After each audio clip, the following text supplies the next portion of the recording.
Welcome back. This channel exists because of your support. Subscribe, hit like, and share your thoughts in the comments. Now let's get into the story. Imagine this. You're at Cary Park in Seattle, the Space Needle gleaming in the sunset, a string quartet playing behind you, and a photographer positioned near the viewpoint. 2 weeks of planning for your 7th anniversary. Picnic from the pink door, champagne chilling, custom photo book wrapped in silver. You're feeling pretty good about yourself, right? Well, let me tell you what happened when my wife Michelle arrived 40 minutes late with her work friend Veronica. She was on her phone. When she finally looked up and saw the quartet, the photographer, the elaborate setup, she rolled her eyes. Then came that loud, exasperated sigh. "Oh God," she said to Veronica, not to me. "Not this again." I poured myself a glass while waiting, hoping to calm my nerves. Now I stood there holding the champagne flute, watching her face twist into something between embarrassment and anger. Michelle looked directly at me. "Stop trying," she said, loud enough that the couple near the railing turned to look. "This is pathetic. Do you have any idea how exhausting this is?" Veronica shifted uncomfortably, but Michelle grabbed her arm. "No, stay. Maybe you can explain to him that normal couples don't do this desperate stuff constantly." She gestured at the setup. "It's mortifying." The photographer lowered his camera. The quartet's violin trailed off into silence. "You're absolutely correct," I said, my voice calm. "I'll stop." The confusion on her face was almost worth it. I paid the photographer double and thanked him, tipped the quartet generously, all while Michelle stood there, mouth open, Veronica looking like she wanted to disappear. I packed up the picnic, folded the blanket, tucked the unopened photo book under my arm. The whole time, Michelle watched. "What are you doing?" she finally asked. "Stopping. You just taught me something valuable. Romance is pathetic when it's one-sided. So I'm done being pathetic. Brian, we have dinner reservations. Cancel them. You can explain I was being pathetic again. I'm going home." I walked to the parking lot without looking back. The drive home was quiet. No radio, no phone calls. Just me and the realization that I'd been performing for an audience that wasn't watching. 7 years of surprise lunches, weekend trips, remembering every detail she mentioned. 7 years trying to earn something she was never going to give. At home, I took down the framed photos from our trips and stored them in the closet. Found all those sticky notes I'd left around the house. "You're amazing" on her mirror. "Thinking of you" on the coffee maker. Threw them away. Deleted calendar reminders for her favorite coffee order, lunch deliveries, flower orders. Every automatic gesture. Every pathetic attempt. When Michelle came home 2 hours later, the house felt different. "Look," she started, setting her purse on the counter. I was stressed from work. "That client meeting went badly, and I heard you clearly." I interrupted, not looking up from the book I was reading. Message received. "No more pathetic behavior. You're being dramatic. I'm being practical. You identified a problem in our marriage. I'm solving it." She stared at me for a long moment, probably waiting for the usual pattern. The one where I'd apologize for making her uncomfortable, where I'd promise to tone it down, where I'd somehow make her feelings my responsibility to fix. That version of me was gone. "Fine," she said finally. "Maybe we both need to be more realistic about what marriage actually is." Those words would come back to haunt her sooner than she thought. The next morning was Saturday. For 7 years, I brought Michelle coffee in bed. Every single weekend. Her specific order: oat milk latte with a dash of cinnamon, made with our expensive espresso machine. I perfected the foam ratio, memorized the exact temperature she preferred. This Saturday, I made myself a simple cup of drip coffee and sat at the kitchen table reading the news on my tablet. When Michelle came downstairs at 9:30, her hair still messy from sleep, she stopped in the doorway, looked at me, looked at my single coffee cup, looked back at me. "Coffee's in the pot," I said without glancing up. "Oat milk's in the fridge." I could feel her staring, waiting for me to jump up, to apologize for the oversight, to rush to make her usual order. When I did none of those things, she huffed and made her own coffee with the espresso machine. It beeped and whirred. A cabinet door closed harder than necessary. She sat down across from me with her mug, and I could practically hear her brain working, trying to figure out if this was punishment or permanence. It was neither. It was clarity. "So you're really going to do this," she said. "Do what?" "This." The silent treatment. The coldness. "I'm not being cold," I replied, setting down my tablet. I'm just not being pathetic. Big difference. By Monday, the changes were systematic. No good morning texts. No midday check-ins. I came home at 6:15, didn't ask about her day. You didn't make enough dinner for me, she asked. There's plenty in the kitchen if you want to cook something. Tuesday, she mentioned her big presentation. Wish me luck. Good luck with that. She came home animated, wanting to share. Brian, Richard, my boss, actually complimented. Sounds good. That's it. What would you like me to say? Show some interest? You called my interest pathetic. I'm respecting your wishes. Wednesday morning, I left for the gym at 5:30. Reactivated my old membership. Since when do you go to the gym? She asked. Since I had free time in the mornings. Thursday, her car made a grinding noise. My car's making that noise again. You should get that checked out. Aren't you going to help? You can Google mechanics and make a phone call. Friday, she suggested date night. First time she'd initiated in months. I'm meeting guys from work for drinks. You're welcome to make your own plans. Since when do you hang out with coworkers? Since this week. Expanding my social circle. That weekend, I did my own laundry. Just mine. Saturday afternoon, I spent 3 hours at Pike Place Market. Not shopping for us, just walking, taking photos. Bought myself sunflowers and brought them home. Michelle saw them on the kitchen counter. You bought flowers? Yes. She waited. I picked them up and took them to the spare bedroom I'd been using as an office. Closed the door. I heard her on the phone with her mother. He's finally giving me breathing room. It's so much better this way. Said it loud enough for me to hear. I kept organizing the desk in my makeshift office. What Michelle didn't anticipate, when I stopped being romantic, I stopped everything that wasn't necessary. No good morning kisses. No asking about her plans. No caring if she got home late. By the end of week 2, cracks were showing. Are you going to ask me how my meeting went today? She said one morning. Do you want to tell me about it? Well, it went really well. Good for you. I went back to my email. The silence was beautiful. She stood there waiting for engagement that never came. That evening, she tried cooking dinner. Presented it like she'd solved world hunger. I made dinner. Thanks. I served myself and sat down. No compliments, no appreciation speech. She watched me eat, expectant. When praise never came, she started rambling about office drama. I listened politely, nodded, offered nothing beyond basic responses. You're being weird, she said. How so? You're different. Distant. I'm being exactly what you asked for. Not pathetic, not trying too hard. She didn't like that answer. The following Saturday, she announced she was going shopping with friends. Have fun, I said. She lingered by the door, clearly expecting more engagement. I might be late. Okay. Like, really late. Understood. The frustration on her face was visible, but she left. I spent the day doing exactly what I wanted. Fixed the leaky faucet in the bathroom I'd been putting off. Organized my tools in the garage. Read a book without interruption. It was the most peaceful Saturday I'd had in months. When Michelle came home that evening, loaded down with shopping bags, she seemed almost disappointed that I hadn't missed her. She started showing me everything she'd bought, clearly hoping for my usual interested responses. What do you think of this dress? She asked, holding up something blue. Looks nice. Just nice. It's a dress. It's blue. What else would you like me to say? I don't know. Maybe show some interest in your wife? That's when I hit her with the line that changed everything. I showed interest for 7 years. You called it pathetic. So now you get this version. Congratulations. The shopping bags hit the floor. She stared at me like I'd just spoken a foreign language. This wasn't the husband she knew, the one who used to hang on her every word and celebrate every small thing she did. I was having a bad day when I said that, she tried. Maybe. But you said it in front of your colleague, which means you'd been thinking it for a while. Bad days don't create new opinions, Michelle. They just make us honest about the ones we already have. She had no comeback for that. For the first time in our marriage, I'd left her speechless.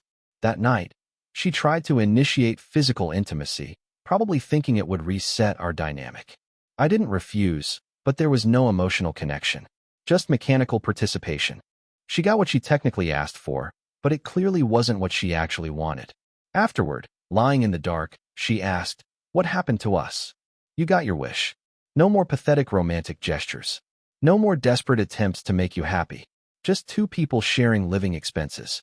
By week 3, Michelle was completely losing her mind. The woman who had confidently declared my romantic efforts pathetic was now desperately trying to get any kind of emotional reaction from me. She started with small tests, mentioned how her male coworker Wesley had complimented her outfit, talked about how her ex from college had sent her a LinkedIn message, even brought up how her friend's husband was so attentive compared to other men. Each comment was a fishing expedition, waiting for me to show jealousy, concern, anything that proved I still cared enough to fight for her. My response was the same every time. That's interesting. Then I'd go back to whatever I was doing. The lack of reaction was driving her crazy. She'd gotten so used to my emotional investment that my indifference felt like living with a stranger. And in many ways, I was becoming one. I'd started taking a photography class at Seattle Central College. Saturday mornings, 8 to noon. Something I'd always wanted to do, but never had time for because I'd been too busy planning elaborate brunches that Michelle would tolerate. When I mentioned it, her response was immediate. We always do brunch on Saturdays. We haven't done brunch in 3 weeks since I stopped suggesting it. Now I have other plans. What am I supposed to do? Whatever you'd like. You're an adult with free will. The look on her face was fascinating, like she'd just realized her favorite puppet had cut its own strings. On Monday, Michelle bought an expensive dress and modeled it in the living room. In the old days, I would have dropped everything, told her how stunning she looked, asked where she wanted to wear it, offered to take her somewhere special. This time, I glanced up from my book. Looks nice. That's all. Just nice? It's a nice dress. What else would you like me to say? You used to care about things like this. I used to think my opinion on your clothing mattered to you. I've learned otherwise. Wednesday night, she texted that she'd be very late, drinks with colleagues. She came home at 1:30 in the morning. I was asleep. She tried to wake me. Don't you want to know where I was? You texted.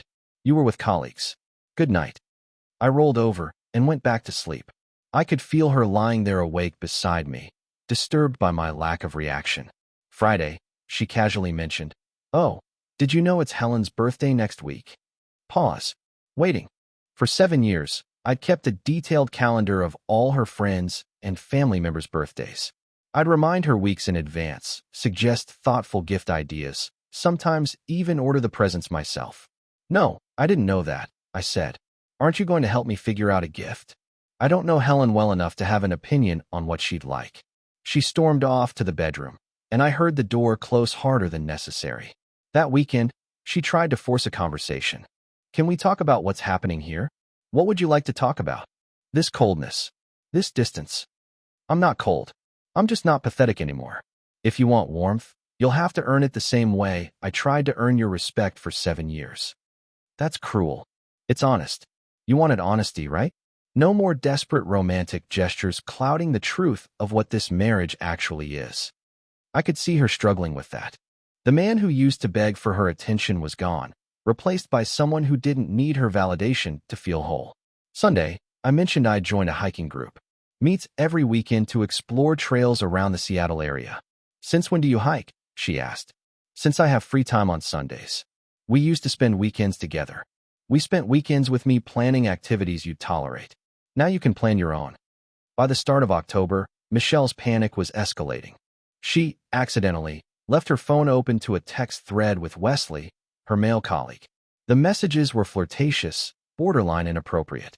She left it on the kitchen counter where I'd definitely see it. I saw it, moved the phone to the charger, said nothing. I could feel her watching me from the hallway, waiting for the explosion that never came. Finally, she couldn't help herself. "Did you see my phone?" "Yes, you left it on the counter." I moved it to the charger. "Did you look at it?" "I saw it was unlocked." "Your business is your business. You don't care that Wesley was texting me? Should I?" Her frustration was palpable. Every test was failing. Every manipulation tactic was bouncing off me like rain off Gore-Tex. On Wednesday, her sister Kim drove in from Spokane. Michelle had clearly asked her to come, probably hoping for backup in whatever intervention she was planning. Kim found me in the garage, organizing tools. "Michelle says you two are going through something." "We're not going through anything. I've simply adjusted my behavior based on feedback." She's really upset. "I imagine change is difficult when you've been comfortable with imbalance." That's a bit harsh, don't you think? Is it harsh to stop doing things someone called pathetic? I thought I was being respectful of her wishes. Later, I heard them talking in the kitchen. They weren't being quiet. He's like a completely different person, Michelle was saying. What did you expect? Kim replied. You humiliated him in public. I was just venting. He does this stuff all the time. These over-the-top gestures. What stuff? Being nice to you? Planning things? Showing he cares? It felt suffocating. And now you're suffocating from the absence. Maybe that tells you something. Whose side are you on? I'm on the side of not destroying your marriage over your own inability to appreciate what you had. I continued organizing my tools, but I was listening. And for the first time, I felt validated. Someone else saw it.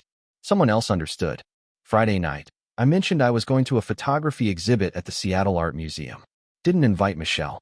Would have been automatic before. I'll come with you, she said. If you'd like. At the museum, something shifted. I was genuinely engaged with the art, talking about composition and lighting with the passion I usually reserve for planning surprises for her. She watched me like she was seeing a stranger. You really love this, she said quietly. Yes. I didn't know you were so into photography. I looked at her then, really looked at her. You never asked. We drove home in silence, and I could feel her mind working. She was starting to realize how little she actually knew about me. How much of our relationship had been about what I could do for her, not who I actually was. By the time November rolled around, Michelle was in full desperation mode. She started attempting to recreate our old dynamic, but in reverse. First, she tried to plan a surprise dinner at the Pink Door. Booked our original first date table. Got me there under the pretense of meeting her downtown after work. When I walked in and saw the setup, I understood immediately what she was doing. But I went along with it. Politely. Calmly. Remember our first date here? She asked, her voice hopeful. Yes. You were so nervous. You knocked over the wine glass. I remember. That was the night you told me I was the most fascinating person you'd ever met. Sounds like something I would have said. She waited. Waited for me to expand on the memory, to share in the romantic nostalgia. Would have, she finally asked. Don't you still think that? I think you're intelligent and capable. Whether you're fascinating is subjective. The rest of the dinner was awkward silence. By dessert, she had tears in her eyes. Are you okay? I asked. No. This was supposed to fix things. You can't recreate something you didn't value the first time. A few nights later, she initiated intimacy. I didn't refuse, but afterward, when she tried to cuddle, I got up. I'm going to shower. Can we just talk? About what? About us. About what's happening. I looked at her, sitting there in the bed, looking small and vulnerable. We had relations. We're married. That's what's happening. It didn't used to be like this. Correct. It used to be pathetic. Now it's practical. Then came her biggest gesture. She planned a surprise weekend trip to the San Juan Islands, where we'd honeymooned. Booked the ferry, reserved a hotel room, arranged activities. She presented it to me on a Wednesday evening, clearly proud of herself. I appreciate the effort, I said, but I have photography class Saturday and a hike scheduled for Sunday. Can't you skip them? I planned this whole thing. You planned it without asking if I was available. That's not planning for us, Michelle. That's planning at me. So you won't go? I have commitments. You're welcome to go yourself or reschedule for a weekend when you check with me first. This is exactly what you used to do for me. Yes, and you called it pathetic. I learned. On Saturday, November 4th, everything came to a head. I came home from photography class excited about a technique I'd learned, but I didn't immediately share it with Michelle. I went to my office, started editing photos on my laptop. Michelle knocked on the door. Knocked. She'd never done that before. We need to talk, she said when I opened it. Like, really talk. I could see her phone in her hand, notes app open. She'd been preparing for this. Okay. We sat in the living room. She was across from me, and I could see she was shaking slightly. You're punishing me. You've been punishing me for almost 2 months. I'm not punishing anyone. Yes, you are. You're withholding affection. You're distant. You're cold. You're doing this to hurt me. I'm doing exactly what you asked me to do. You're taking it too far. I leaned forward. Define too far. I stopped bringing you coffee. Is that too far? I stopped planning dates you complained about. Too far. I stopped texting you constantly. Where's the line, Michelle? You know what I meant. I didn't mean stop everything. Actually, I don't know what you meant. You said my behavior was pathetic. Which parts? The flowers? The surprises? The attention? You never specified, so I eliminated all of it. A normal person would have just toned it down, not shut off completely. A normal person wouldn't have humiliated their spouse in public. We're both learning new behaviors. She was crying now. Real tears, not manipulation. You don't love me anymore. I never said that. Then prove it. Show me. The last time I showed you, you called it pathetic in front of your colleague. Why would I do that again? Her voice broke. I don't know how to fix this. That's the first honest thing you've said. Can you help me? Tell me what to do? No. She looked up, shocked. What? I spent 7 years trying to figure out what would make you happy. I did everything I could think of. You called it pathetic. Now it's your turn to figure it out. But I don't know how. Then we have a problem.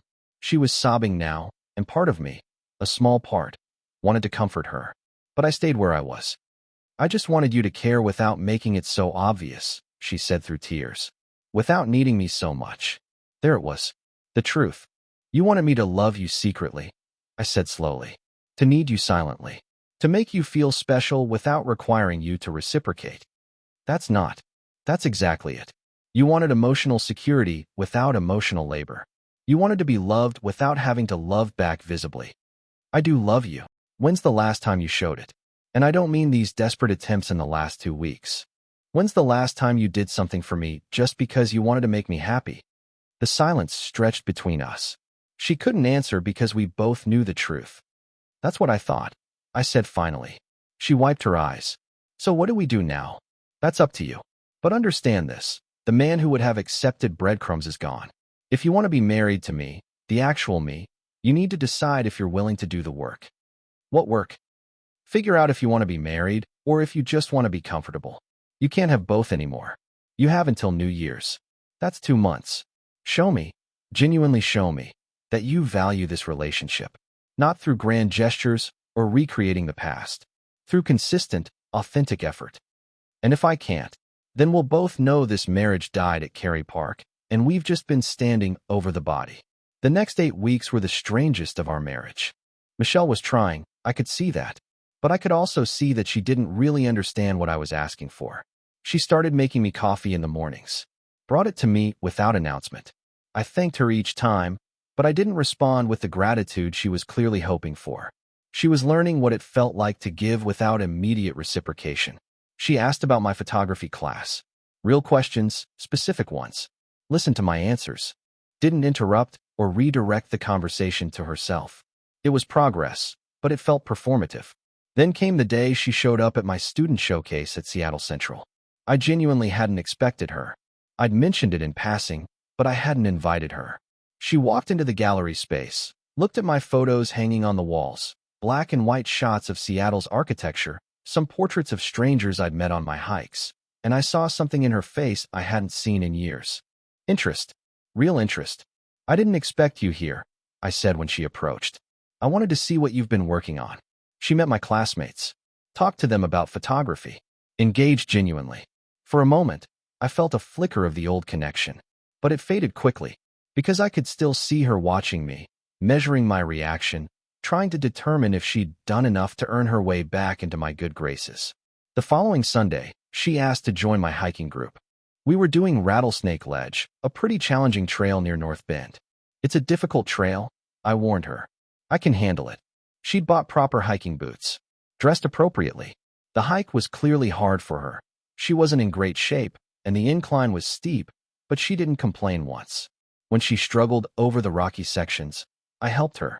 First physical contact in weeks that felt natural. At the summit, overlooking Rattlesnake Lake with Seattle visible in the distance, she took out her phone and snapped a photo of me. What's that for? I asked. I want to remember you like this. Happy. Something in my chest tightened, but I didn't let it show. Thanksgiving week, Michelle suggested hosting her family instead of going to her mother's house in Bellevue like we usually did. She cooked, with my help, which she asked for instead of demanding or expecting. During dinner, her mother made one of her typical backhanded comments about me. Something about how I was finally growing up and not being so needy anymore. Old Michelle would have laughed, would have piled on. New Michelle said, "Actually, Mom, Brian's been incredibly patient with me, more than I deserved." The table went quiet. Even her father looked up from his plate. I met her eyes across the table. She held my gaze. It was vulnerable and honest, and for the first time in months, I saw a genuine change. But was it enough? The Friday after Thanksgiving, instead of going shopping, her usual Black Friday tradition, she stayed home. Asked me about my photography. Will you teach me? I want to understand what you see. We spent the afternoon with my camera. She wasn't good at it, but she tried. Really tried. Asked questions about composition and lighting. Took terrible photos and laughed at them instead of getting frustrated. I showed her how to frame a shot. Stood behind her, adjusted her hands on the camera. It felt like the kind of moment we used to have back when we were dating, when she still looked at me like I was someone worth paying attention to. By mid-December, things seemed better. More conversations. Some physical affection. The distance was closing. Michelle started to relax. Started to feel like she was winning me back. That's when she slipped. I mentioned I was thinking about taking a photography trip to Olympic National Park right after Christmas. 3 days, solo, to capture the winter light. Alone. The word came out sharp. During the holidays? The light is supposed to be incredible in late December. But that's our time together. I looked at her carefully. You didn't want me around, remember? She caught herself. I could see the awareness dawn on her face. That's not. I'm sorry. Old habits. But the damage was done. That one reaction told me everything I needed to know. Later that day, I came home from work early and heard her on the phone with Veronica, the same friend who'd witnessed the Cary Park disaster. I've been doing everything right, Michelle was saying. All the things he wants. But he's still planning to leave for Christmas. Are you doing it because you want to, or because you want him back? Veronica asked. What's the difference? There was a long pause. Then Veronica said, That's the problem, Michelle. You still don't get it. I stood in the hallway, keys still in my hand, and felt something in me settle. A decision I'd been avoiding clicked into place. That evening, I asked her a question. We were sitting in the living room, her reading a book, me editing photos on my laptop. If I went back to bringing you coffee every morning, would you eventually find it pathetic again? She looked up, startled. No, I wouldn't, I swear. Don't swear. Just answer honestly. If we went back to how things were, would you value it? Or would you eventually take it for granted again? I watched her struggle, watched her want to lie, watched her realize that lying wouldn't work anymore. I don't know, she whispered. Thank you for being honest. She set down her book. I don't know how to do this. I don't know how to love someone without expecting them to do all the work. It was the most honest she'd been in 7 years. That's the most real thing you've ever said to me. I told her. I think I'm broken. You're not broken. You were just never taught that love is work. You grew up getting everything you wanted. Your dad spoiled you. Your boyfriends chased you. I worshipped you. You never had to try? Is it too late? I don't know. Christmas Eve arrived. We'd made it to the deadline, more or less. Michelle gave me a gift that surprised me. It was a photo album, but not of us, of my photography. She'd taken my best shots from class, had them professionally printed and bound. The cover read, Through Brian's Eyes. Inside, she'd written, I'm learning to see what you see. Thank you for being patient while I figure out how to look. I felt something crack in my chest. The first real breach in the walls I'd built. This is the first thing you've given me that wasn't about getting something back, I said quietly. We talked that night. Really talked. The most honest conversation we'd had in our entire marriage. I don't know if I can be what you need, she said. I don't know either. But this, I held up the album. This is different. This is real. New Year's Eve came. The deadline. We were home alone. No party, no friends. Just us and the weight of 7 years. I know today's the day, she said. It is. I don't have a grand gesture. I don't have proof I've changed. All I have is awareness. Tell me. And she did. She told me about growing up thinking love was supposed to be easy. About how her father never stopped spoiling her even when she was bratty. About how she'd learned that if someone really loved you, they'd keep loving you no matter what you did. At Cary Park, I wasn't just embarrassed, she admitted. I was angry. Angry that you were showing me up, making me look like I didn't care as much. Because I didn't. And I hated that you made it so obvious. I listened. Really listened. These last 3 months have been the hardest of my life, she continued. Not because you were cruel. You weren't. But because you held up a mirror and made me see how one-sided everything was. I don't know if I can be the person who loves the way you need to be loved. But I want to try. Really try.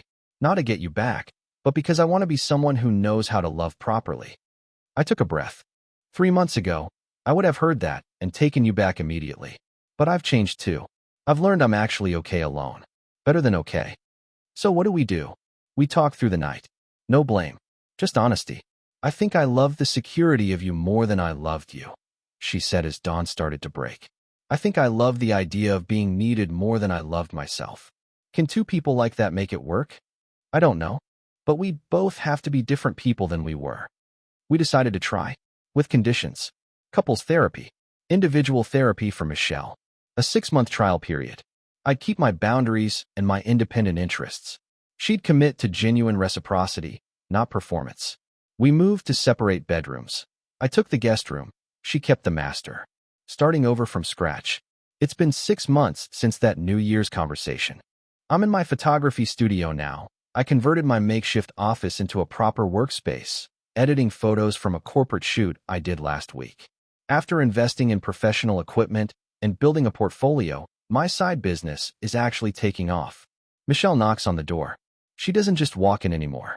Come in. She's holding coffee. Not every day, just when she wants to. I'm heading to therapy. Want to grab lunch after? Can't. I have a client meeting. The Microsoft campus shoot. All right. Good luck. She kisses me. It feels genuine, not desperate. We're doing date night once a week. We alternate planning. Last week was her turn. She signed us up for a cooking class. Nothing expensive or showy, just a shared experience. Something she knew I'd enjoy. This week is mine. I got tickets to see a band she mentioned months ago. When I surprised her with them, her face lit up. You remembered I mentioned them. I pay attention. I'm learning to as well. Yesterday, her colleague Wesley invited her to happy hour. She texted me. Wesley invited me out. Told him no thanks. I have plans with my husband. I wrote back. You don't have to turn down friends for me. Her response, I know, but I want to be home with you more than I want to be out with colleagues. That's new for me, and I like it. Last week, while organizing my studio, I found something unexpected. The photo the photographer had taken at Cary Park before everything fell apart. He'd sent the files anyway, thinking we might want them eventually. I showed it to Michelle.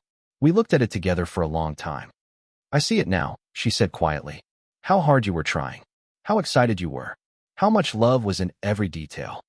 And I see how suffocated you looked. We were in different relationships in the same marriage. Are we in the same one now? Most days. We're getting there. This morning, Michelle asked if we could go back to Cary Park. She planned it, asked my permission first, but kept it simple. No musicians, no photographer, no production. Just us, sitting on the bench where everything changed, watching the sunset paint the Seattle skyline orange and pink. Thank you for not giving up on me completely, she says. Thank you for doing the work. I'm still learning. So am I. She leans against me. I put my arm around her. It's quiet, simple, real. This feels different than before, she says. Better different. Honest different. Which is better? I think about how far we've come. How we're not the couple we were. That couple died at this exact spot 9 months ago. But maybe that needed to happen. She's learning that love is action, not just feeling. I'm learning that boundaries don't mean walls. We might not make it. The statistics aren't great for couples who've been this broken. But for the first time in 7 years, we're both trying. Not just me. Both of us. And those pathetic moments I thought were holding us together, turns out they were holding me down. What's holding us together now is something stronger. Mutual respect. Genuine effort. The willingness to rebuild from ashes. Some people might say I should have left. Maybe they're right. But I didn't fall in love with who she was. I fell in love with who I thought she could be. She's finally becoming that person. And I'm finally becoming someone who doesn't need her to. Turns out, that's when we can actually choose each other. The sun dips below the Olympics, and Michelle's hand finds mine. Not desperate. Not needy. Just connected. Same time next week, she asks. It's a date. And for the first time in 7 years, I actually believe it. Dear listeners, that's our ending. If it resonated, subscribe to support the channel. See you next time.